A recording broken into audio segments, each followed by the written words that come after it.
안녕하세요 여러분, 한국오빠의 짜영입니다.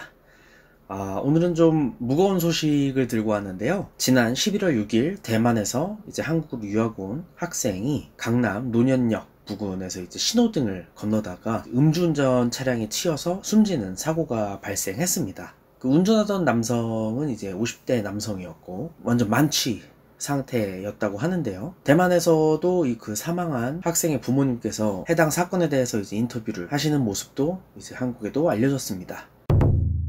대만에 계신 부모님께서 하시던 말씀 중에 현재 크게 이슈가 되고 있는 부분 중에 하나는 가해자에 대한 강력한 처벌을 요구하는 것에 더해서 이런 말씀을 들으셨다고 해요. 가해자가 이제 음주 상태일 경우에는 오히려 처벌이 경감될 수 있다는 말씀을 들으셨다고 이제 한국 미디어에는 그렇게 보도가 되고 있는 상황입니다.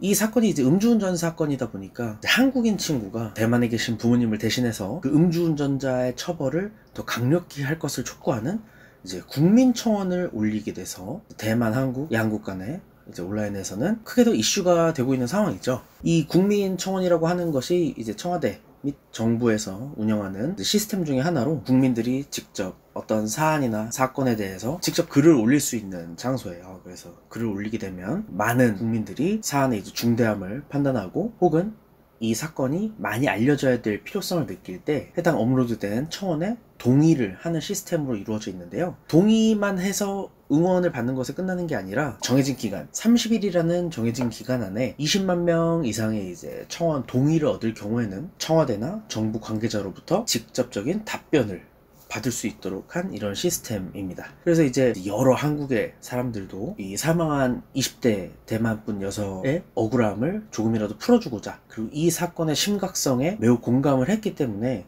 청원도 제가 지금 촬영하는 현재는 뭐 16만 이렇게 넘어가고 있는 것 같아요.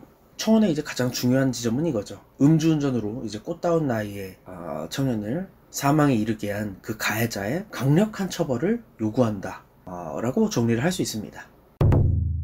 그럼 이제 가해자에 대한 처벌은 어떻게 진행되고 있을까를 살펴보면, 가해자는 음주치사 혐의로 이제 구속이 되었고요.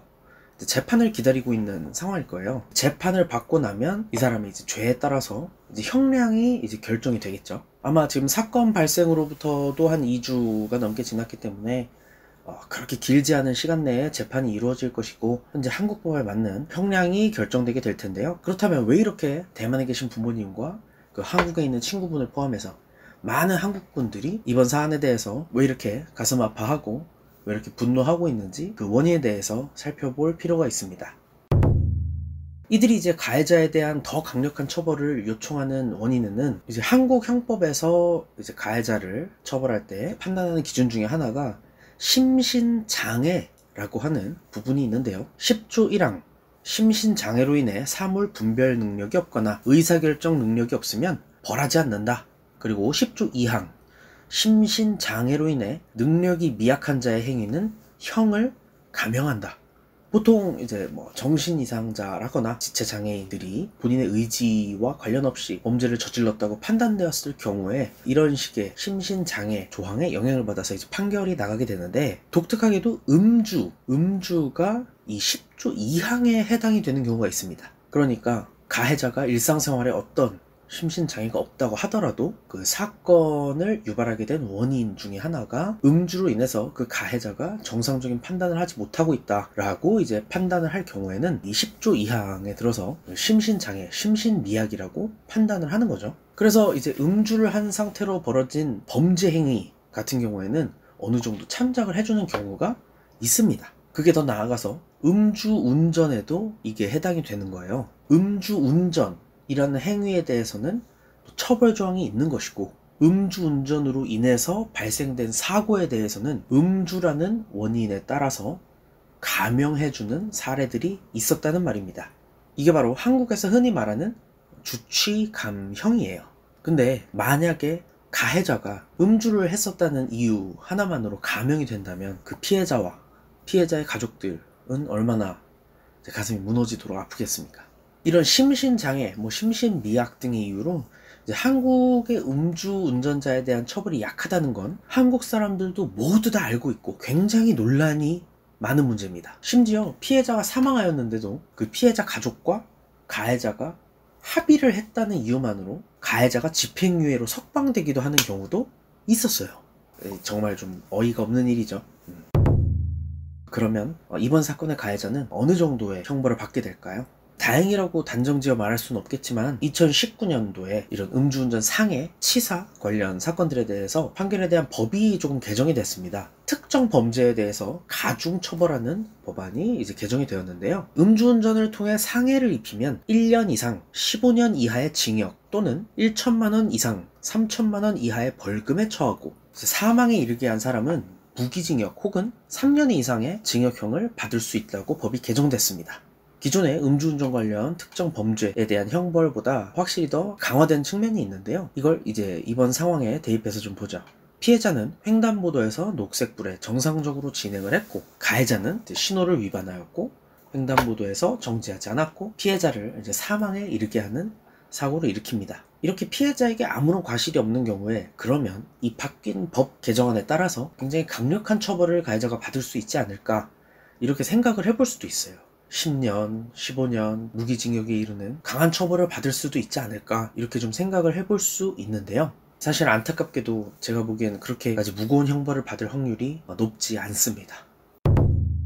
해당 법 개정 이후에 음주운전으로 인한 사망사고에 대한 실제 판례가 있습니다. 2020년 4월 16일 대전지방법원 판결입니다. 혈중 알코올 농도 0.175%의 술에 취한 상태로 운전하다가 횡단보도를 건너던 사람을 들이받아 사망하게 함.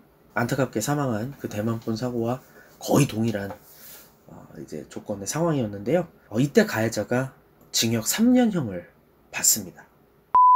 해당 사건에 있어서도 만약에 가해자가 초범이라면 개정된 법의 이제 최저 형량인 이제 3년형을 받을 가능성이 굉장히 높아 보여요.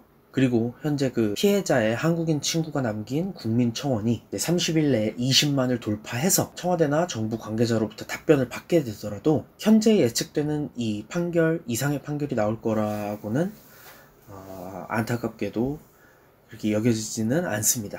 이제 현재 한국법상 3년 정도의 처벌은 어느 정도 선행 판례에 부합하는 그런 예가 되겠죠. 하지만 딸을 잃은 그 부모님의 마음은 가해자에 대한 이 정도 처벌로 위안을 받을 수 있을지는 정말 모르겠습니다. 한국에는 이런 음주운전 관련 사건들이 끊이지 않고 발생하고 있어요. 음주와 관련된 교통사고들은 피해자에게 너무나 극심한 피해를 주고 가해자는 감형을 받아왔던 사례들이 있어서 예전이나 지금이나 논란이 정말 끊이지 않고 있는데요. 어느 정도 법 개정을 통해서 음주운전자에 대한 처벌이 조금 더 강해지긴 했지만 아직은 그 누구도 위로받을 수 없을 만큼 아주 미약한 처벌 수위 정도라고 생각을 해요. 여러분들이 오늘 제 영상을 보고 생각하시는 한국의 음주운전자, 상해, 치사 혐의자들의 처벌 수위는 어떻다고 느껴지시나요? 대만의 경우 음주운전 사고가 발생했을 때 벌금도 어마무시하게 세고 면허 재취득도 굉장히 어려운 걸로 제가 알고 있거든요. 적발되면 음주운전은 습관입니다. 습관. 면허를 빼앗는 게 좀 더 공정한 법안인 것 같고, 상해나 치사를 일으켰다면 매우 강력한 처벌을 받아야 되는 게 맞겠죠.